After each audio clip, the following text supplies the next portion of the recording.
Assalamualaikum.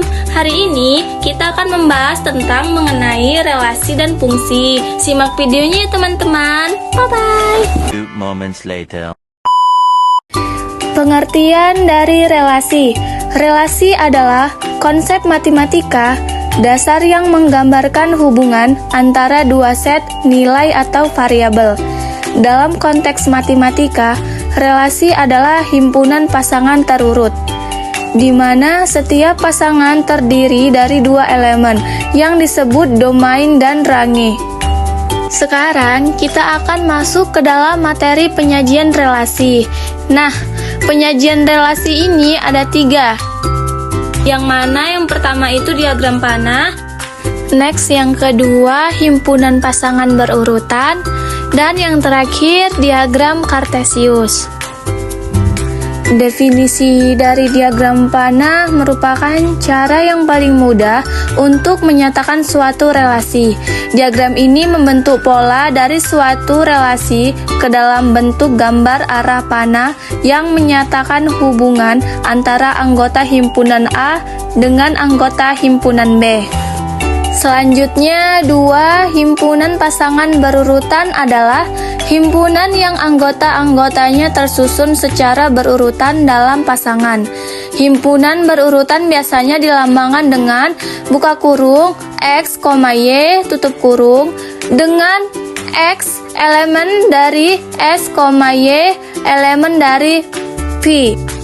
Yang ketiga, diagram kartesius. Diagram kartesius adalah bidang kartesius yang merupakan sistem koordinat yang terdiri dari 2 garis tegak lurus yang saling berpotongan di suatu titik. Kedua garis tersebut disebut sumbu koordinat, yaitu sumbu X mendatar dan sumbu Y tegak. Selanjutnya kita masuk ke dalam materi pengertian fungsi. Fungsi dari himpunan A ke himpunan B adalah relasi khusus yang memasangkan setiap anggota himpunan A dengan tepat satu anggota himpunan B. Maka fungsi disebut juga pemetaan. Selanjutnya, B. Notasi fungsi. Fungsi dapat dinotasikan dengan F.2x tanda panah Y atau F.2x tanda panah F buka kurung X tutup kurung atau F.2x tanda panah Y sama dengan F buka kurung X tutup kurung. Selanjutnya, C. Syarat relasi adalah fungsi. Relasi dapat disebut fungsi atau pemetaan memiliki 2 syarat. Yang pertama, setiap anggota A mempunyai pasangan di B. Yang kedua, setiap anggota A dipasangkan dengan tepat satu anggota B. Nah, untuk lebih jelasnya, silakan perhatikan gambar berikut untuk membedakan antara relasi dan fungsi. Untuk gambar 1 itu merupakan relasi namun bukan fungsi. Untuk nomor 2 itu merupakan relasi dan juga fungsi. Nah, sebelum ke penjelasannya, A ini disebut dengan domain atau daerah asal. Sedangkan B ini merupakan kodomain atau daerah lawan. Dapat diperhatikan bahwa pada gambar 1 ada satu anggota di A. Ini mempunyai 2 pasangan. Ini anggota B, jadi ini yang menyebabkan dia bukan fungsi. Sedangkan untuk gambar 2, setiap anggota di A hanya memiliki pasangan 1 di B, sehingga disebut fungsi. Nah, sekarang teman-teman sudah tahu kan perbedaan antara relasi dan fungsi. Next, selanjutnya kita akan memberikan contoh soal diagram panah, yang mana akan kita bahas di video kita mulai diagram panah. Kita akan membuat tabel ini dalam bentuk diagram panah. Nah, tabel ini terdiri dari 2 kolom, yaitu nama siswa dan mata pelajaran yang disukai. Untuk menggambarkan diagram panah, teman-teman tinggal membuat bentuk oval seperti ini. Untuk oval yang pertama digunakan untuk nama siswa, sedangkan bentuk oval yang kedua digunakan untuk mata pelajaran yang disukai. Sekarang kita akan memasukkan nama siswa yang terdiri dari Dewi, Anissa, Reza, Aris, dan Siska. Sekarang untuk mata pelajaran yang disukai terdiri dari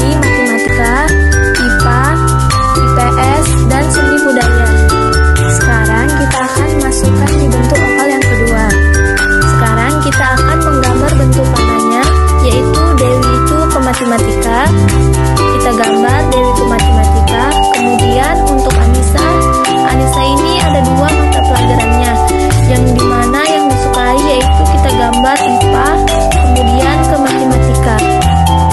Kemudian kita akan ke Reza itu ada 2 juga mata pelajaran yang disukai, IPS kemudian IPA. Nah, sekarang kita ke Aris itu ada mata pelajaran yang disukai, IPS.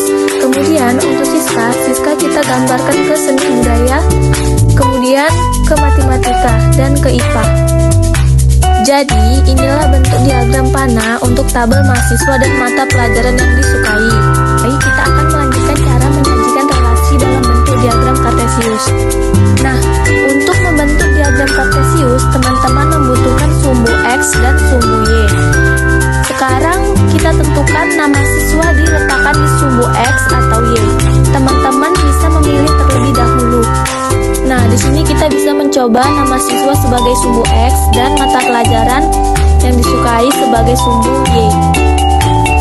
Nah, sekarang karena sumbu X ini sebagai nama siswa, maka di sumbu X ini kita akan memasukkan semua nama siswa yang ada di tabel: Dewi, Anissa, Reza, Aris, dan Siska. Nah, sekarang kita akan menuju ke sumbu Y, mata pelajaran yang disukai mulai dari matematika, IPA, IPS, dan seni budaya. Terus kita akan menghubungkan di mana Dewi itu matematika, kita hubungkan Dewi dengan matematika.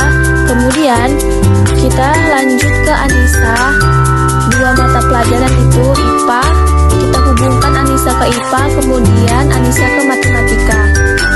Sekarang kita akan masuk ke Reza ini ada 2 IPS dan IPA, kita hubungkan Reza itu ke IPS yang pertama, kemudian kita lanjutkan ke IPA. Jadi terlihat 2 mata pelajarannya. Selanjutnya kita ke Aris itu hanya mata pelajaran yang disukai yaitu IPS, yaitu hubungkan dia ke IPS. Nah, sekarang untuk Siska ini ada 3 mata pelajaran. Yang pertama, hubungkan ke seni budaya, kedua ke matematika, kita hubungkan tarik garisnya, kemudian hubungan juga ke IPA. Jadi diagram kartesiusnya seperti ini ya. Baiklah, kita lanjutkan cara menggambarkan relasi dengan menggunakan himpunan pasangan berurutan. Himpunan pasangan berurutan itu ditandai dengan kurung kurawal. Untuk menentukan himpunan pasangan berurutan, teman-teman melambangkan himpunan tersebut dengan huruf kapital. Misalnya itu adalah A sama dengan, kita mulai buka kurung kurawal, kemudian Dewi matematika, kurung biasa Dewi matematika, kemudian kita lanjutkan dengan Anissa ada 2 yaitu Anissa IPA, kemudian kurung Anissa matematika, kemudian Reza dengan IPS, kemudian dengan IPA, lanjut Aris IPS, kemudian Siska itu ada seni budaya, kemudian Siska itu matematika, dan Siska IPA. Jadi beginilah himpunan pasangan berurutan dari tabel